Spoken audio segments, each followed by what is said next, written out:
Bow. Hello and welcome to Hybrid, powered by chinkseyMEDIA. Now, it's that time of the week again. We're here for Mikel Arteta's pre-Crystal Palace press conference. Mikel Arteta has been speaking to the press ahead of our clash against Crystal Palace in the Premier League this Sunday. We go into the fixture having won our last 6 in all competitions, and our manager spoke about our form, this weekend's opponents, and much more. On the latest team news following our win over Atletico Madrid, not much. Big Gabby had to leave the pitch with an issue, and he hasn't been able to train yet. So let's see how he evolves in the next 24 hours to see whether he's available or not for the weekend. Mind games.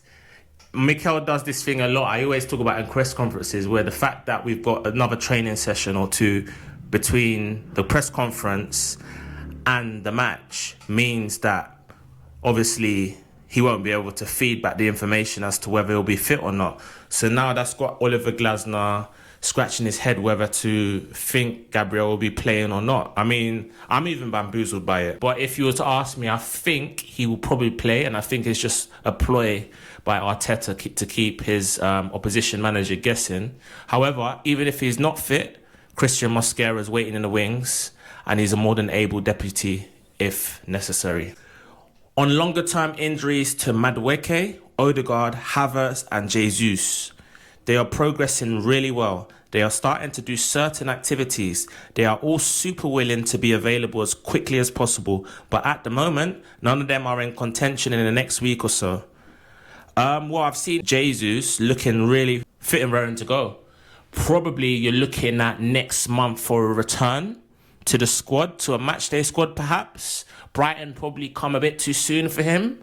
However, if we get past Brighton, which will be a tough game, I wouldn't be surprised if he does feature in the next round if we get there. As for Noni Madueke, a fit and raring to go Noni Madueke is an unbelievable player, whether it be from the bench or starting.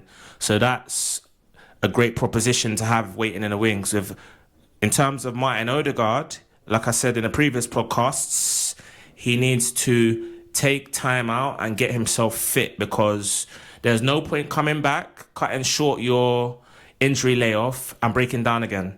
Whether it be you need to take another 2 weeks, 3 weeks, a month off more to make sure your fitness is on point, because to get back in this squad now is going to take you at your best. So my recommendation is hold tight, get yourself fit. And when you are, tell the boss, I'm ready. On conceding just 3 goals in our first 12 games, and there's a motivation to beat Chelsea's record. We want these kind of records. We have been getting a lot of them. At the end, we want it to bring the silverware and the trophies. But obviously, the more we can produce, I think the closer we are going to be to achieving what we want to do. And that defensive record is very good, but we need to be consistent. It's only just the start of the season. The aim is to continue improving things, which we can still do a lot of, to do even better. Well, put it this way. If we beat Chelsea's defensive record, we win the league. Simple as that. There's no way you concede 14 or 15 goals and not win the league, especially if you're a good team.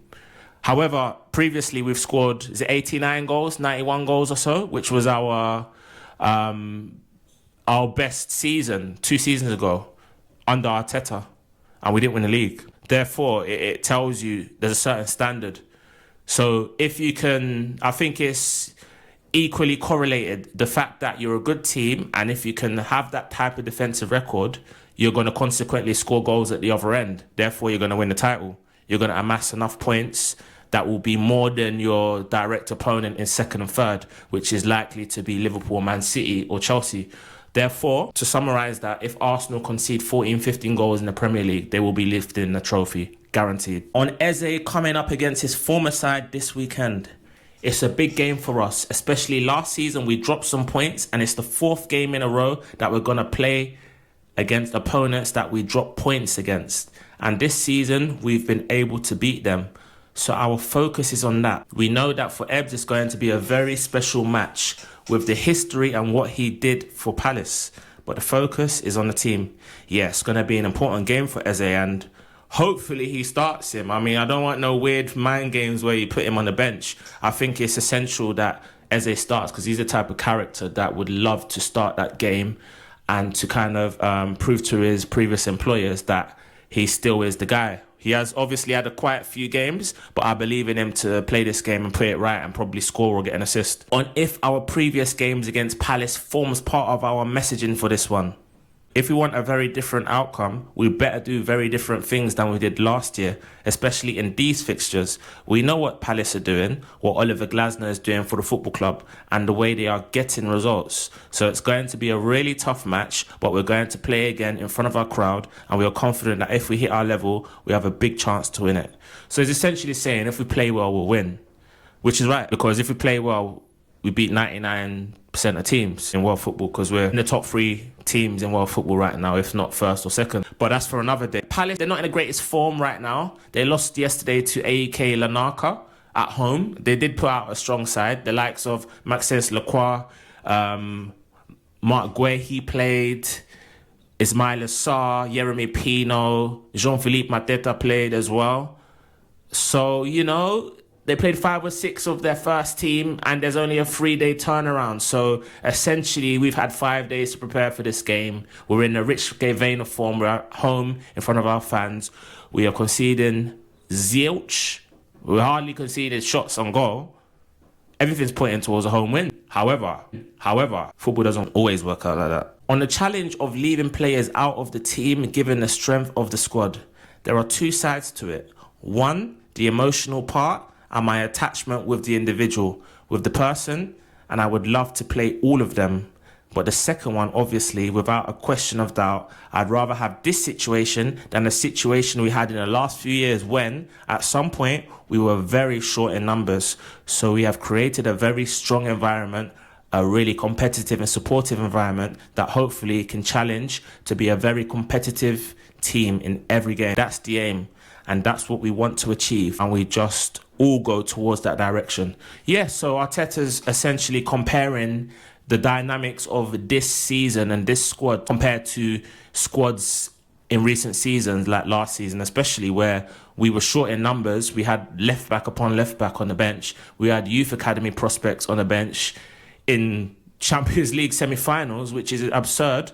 However, this season, we've got a strong roster of about 25, 26 players, and that's not even including people like Gabriel Jesus and Max Dowman, who are probably the joker in the packs, because there's people who are acting like Jesus doesn't exist anymore. When they mention Arsenal's second string 11, they put Havertz in there and not Jesus. But Jesus looks like he's fit and almost back in contention.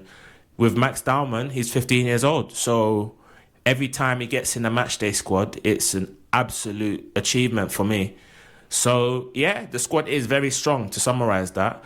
But, yeah, like Arteta said, you'd rather have a strong squad with people in the stands than have a weak squad with youth players on the bench. On Mateta's form and how to stop him, first of all, it's what they do as a team, their level of organisation. They have very clear intentions of how they want to attack and which moment they use to attack and hurt opponents. So stopping the source is probably the best way. When you get into certain situations with them or with him 1v1, you know that he's very prolific and he's been very, very successful, especially recently. So trying to avoid that. Well, 2 things.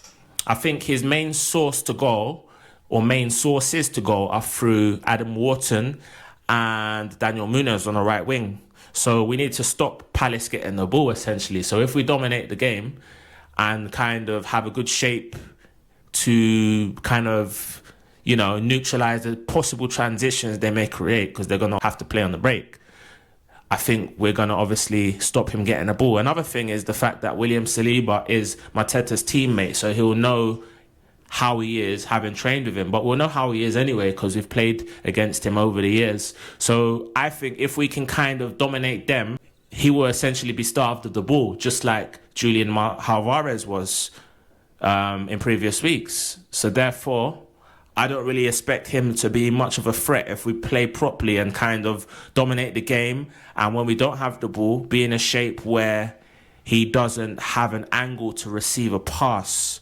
Because I think he will be a threat in the air if Munoz has an opportunity to cross the ball in. On what the conversation with Gyokeres was like after his 2 goals on Tuesday, It didn't need a conversation. He just needed a hug and just look at him and enjoy how happy he was after the game. And I think we were all very happy because he fully deserves that. Yeah, I mean, I've been assessing Gyokeres. I feel like he's a kind of unassuming character. Behind the scenes, he probably talks, but on the pitch, he's single-minded, he doesn't really talk. He's like a robot, you know, shoot to kill. Doesn't really do dialogue on the pitch. But I feel like I've noticed he's got a kind of respect with people like Gabriel, Lewis Skelly, and obviously you got the Nordic region players with Norgard, Odegaard. I'm sure there's probably a friendship there. But on the pitch, he's single-minded and just wants to score. You know, he's kind of in the zone on the pitch. So he's not one for hugs and talks and chats and small talk. On the pitch, doesn't really talk. You know, he's focused. But off the pitch, as I saw his interview with Michael Richards and Thierry Henry, different person. So that's probably where his personality is. But when the game is on, when he's in game mode, the personality switches off and it's just score, win, get off the pitch, and that's that. And if he's concerned that we have only 5 goals from open play so far, damn, no, not at all, because I don't see football like open play and set pieces. I see the game in a different way. Okay, so I've noticed whenever Arteta's vague and blunt, he doesn't like the question. This is a 2-sentence response. No, not at all. I see the game in a different way. All right. He didn't like that question. On how we've performed our set pieces, or should I say how we've perfected our set pieces, with work. First of all, creating a culture, giving that part of the game the importance that it has, understanding that, again, football is evolving and the opponents are behaving against us. We have to maximize certain things that happen very frequently.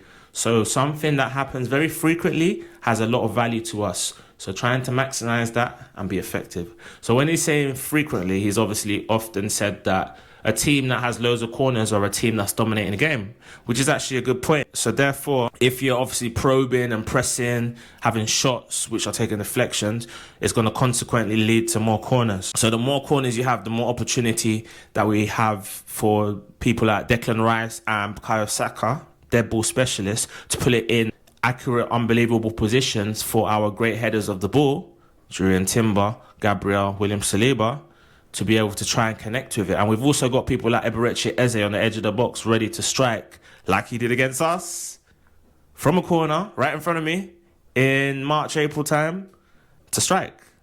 And hopefully he has the opportunity to do that. I fancy him to get a goal and assist on Sunday, by the way. All right. On the point when he thought it would be smart to home in on set pieces, 10 years ago, I think it has to be. I wasn't here, but 10 years ago, I said it's a massive thing to do that.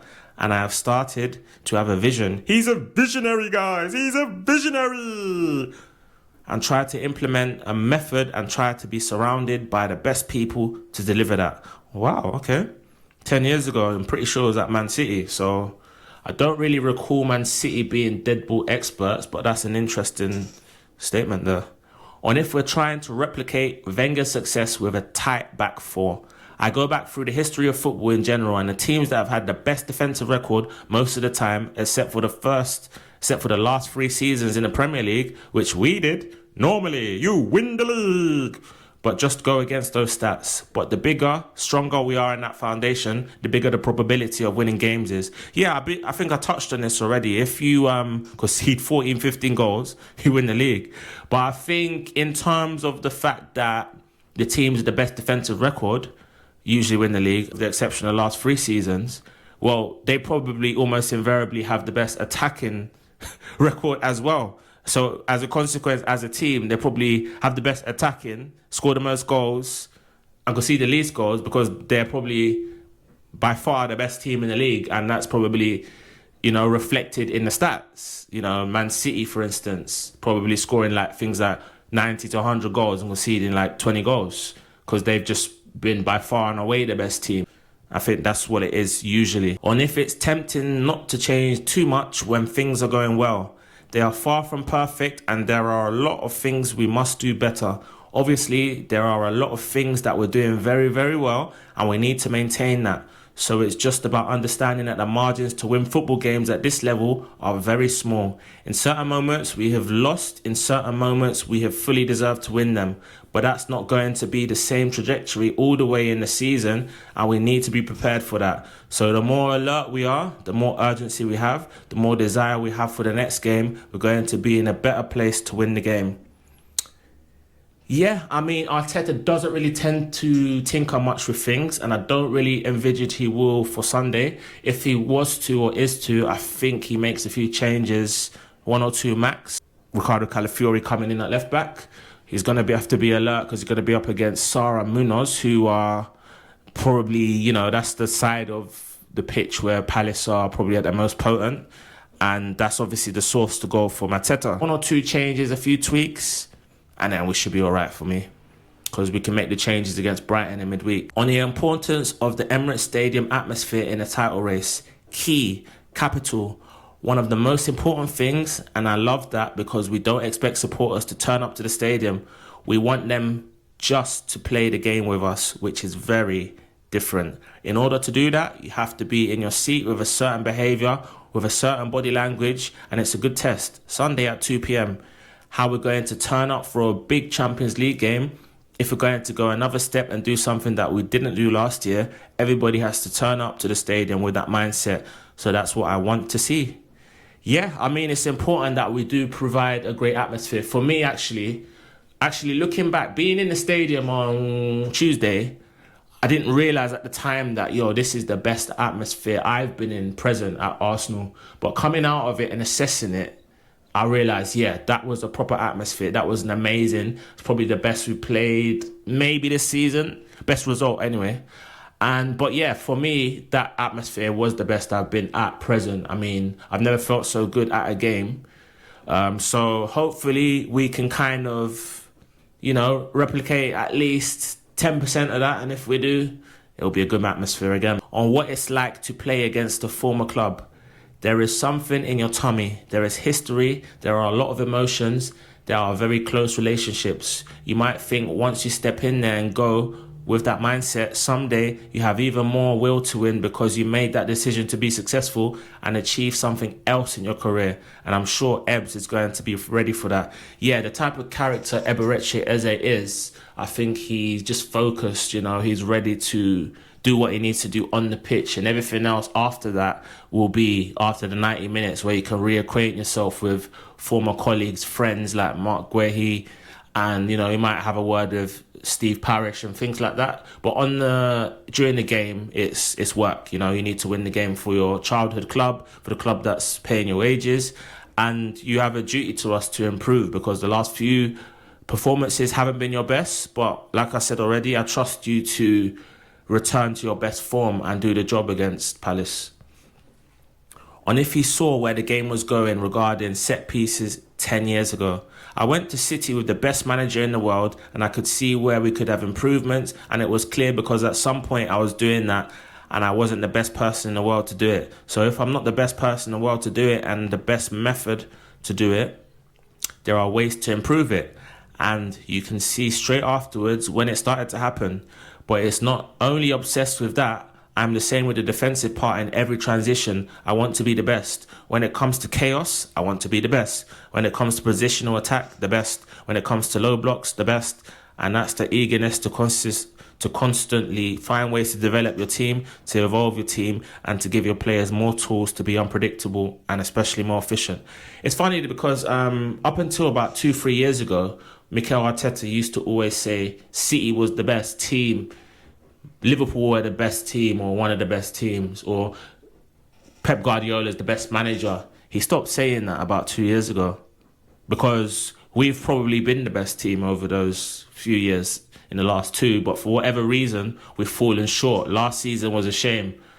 This season, once again, we're probably the best team. But we need to show it. And the only way to prove it is with stats. Otherwise, you can't say you're the best team if you're not emerging as victors, because history only remembers the winners. On Rice's set-piece taking ability, again, I heard some quotes that he made that this season his position has changed a little bit. And I disagree with that because his position has evolved. Okay. So, well, it depends what you class a change and evolution as, because you can argue it's the same thing. And he is becoming a total player. A total player has to be able to do as many things as possible, and he has the capacity to do that. So that's to evolve a player, to start to bring something else to the team, and especially when you talk about scoring goals, expecting the opposition goal, even better. And he's been instrumental in our improvement in that part of the game. I wonder what it means. I think maybe it's a sense that Rice is probably playing slightly more withdrawn, probably slightly more next to Zubimendi in a sense, with obviously Eze playing more centrally, as opposed to Rice being a box crusher, playing box to box as a number 8, where he can score more goals, especially he was doing towards the end of last season. Probably where you probably want to see Declan Rice. However, there's a school of thought to say that his best position is either as a lone 6 or next to one, which I disagree with. I think his best position is where he was playing last season, which consequently got him the Gunner of the Year award. On what Zubimendi has added to the midfield, well, every player is different. We have some terrific midfielders here. He brings certain hierarchy, certain composure that it's very difficult to understand. And then the way he perceives information and learns from the game and what is actually happening in the game at the speed is remarkable. And I think again about him, it was about unlocking certain spaces and his capacity to look further and hold a position when his teammates are further from the ball than himself. And then, yeah, if you can add goals to it, even better. Well, put it this way, he's scored, or he probably will end up scoring more goals than I would have anticipated he would in the whole season. I think he's got 2 or 3 already. And, I mean, if you were to ask me how many goals I'd think Zubimendi would score this season, I probably would have said 2 or 3. So, you know, I think he's been exceptional so far in his short Arsenal career.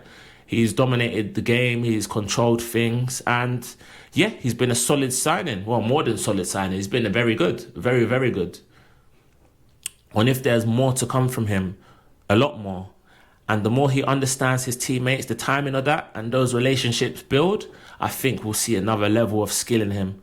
I think him coming into the team has made Rice's role kind of adapt, which has obviously meant that he isn't the same in an attacking sense. However, if the team as a whole is better, then you'd probably take that.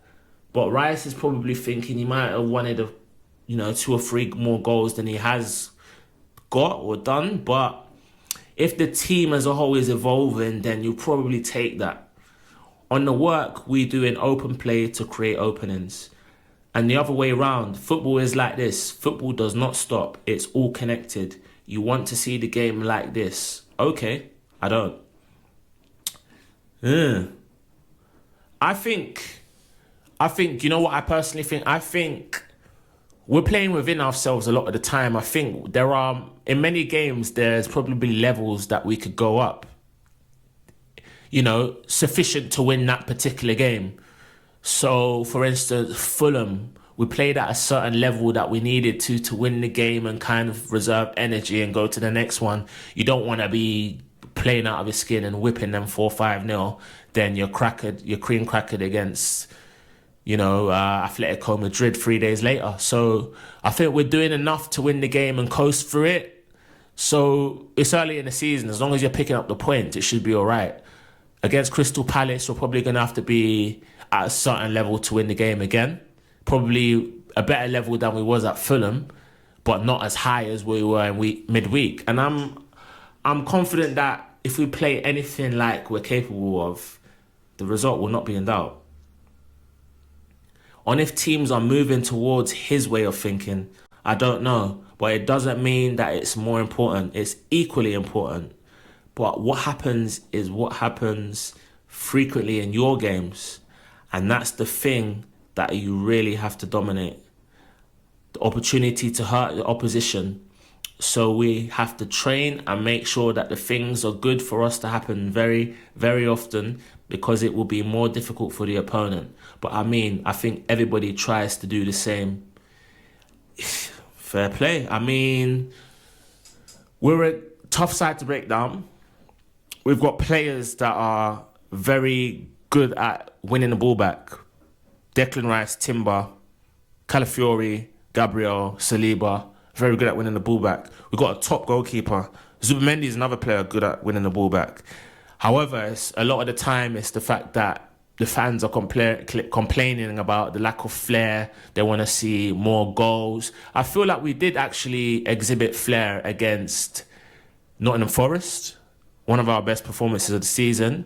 We also were proactive on the front foot against Newcastle in one of probably our best, arguably one of our best performances this season. So it's like I was saying, depending on the opponent and the context of the game, we will play at that requisite level, which is enough and sufficient, which will suffice to win that game.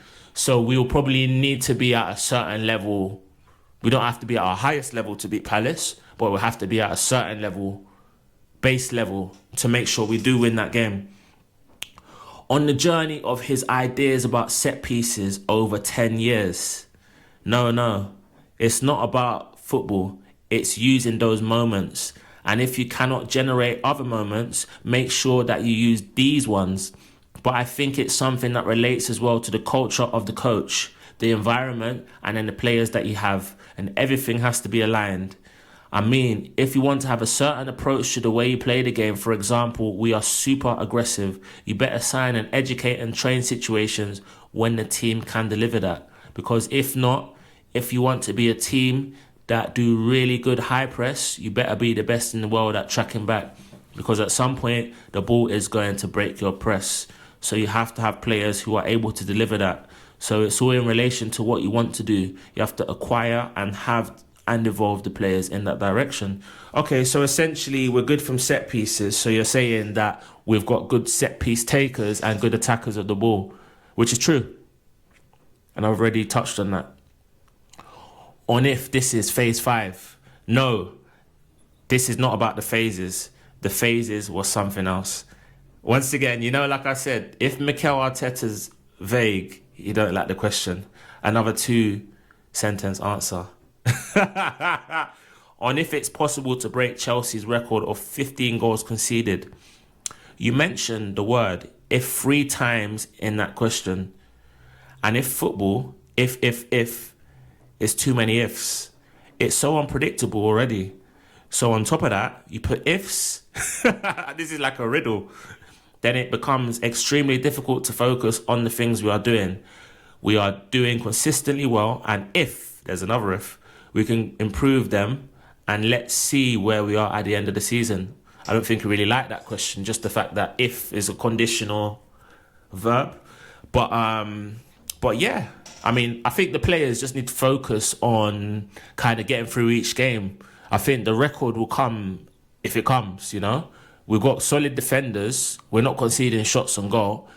I think the main thing is picking up 3 points. Everything else will take care of itself. On only conceding 1 goal from open play. Obviously, it's something that is super positive. If, there's another one, it's the first time that has happened in our history. Imagine how difficult it is to do it. So yeah, we are very, very happy to be performing at that level in a really important part of the game, especially, and now it's about continuing to do it. It is indeed. It is indeed.